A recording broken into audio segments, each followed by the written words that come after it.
Donc le panneau jumper se différencie d'un panneau ordinaire en ce sens qu'il a son point d'appui au sol qui est déporté par rapport au centre de gravité, à la masse du panneau. Ce qui fait que lorsque ce point d'appui, qui d'ailleurs est tout petit, hein, c'est une semelle toute petite, lorsque ce point d'appui qu'on appelle la semelle du panneau vient en contact avec le sol, ça déséquilibre le panneau, ça le fait gîter vers l'intérieur et sa force d'écartement se dirige en partie vers le haut, ce qui fait que ça soulage son poids sur le fond. Donc en ce sens, il a un impact sur le fond, un appui sur le fond plus faible. Et on peut moduler cette réduction d'impact simplement en travaillant sur la géométrie du panneau, mais cette géométrie ne doit pas être malgré tout trop encombrante parce que ça pose des problèmes de manœuvrabilité à bord.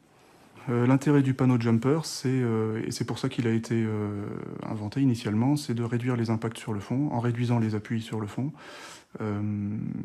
mais également du fait du bas du panneau, la partie du panneau qui est en contact ou proche du sol, la géométrie de cette partie a été retravaillée, ce qui fait que ça produit beaucoup moins de turbulences et de remise en suspension de sédiments.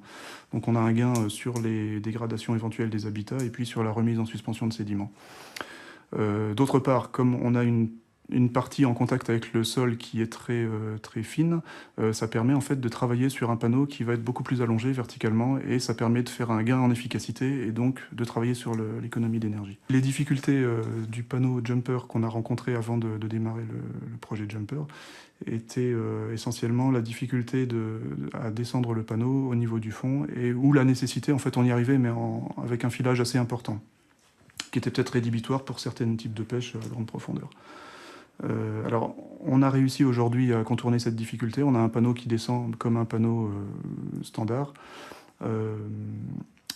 Par contre, on sera peut-être obligé de modifier la géométrie du bas du panneau pour obtenir cet effet.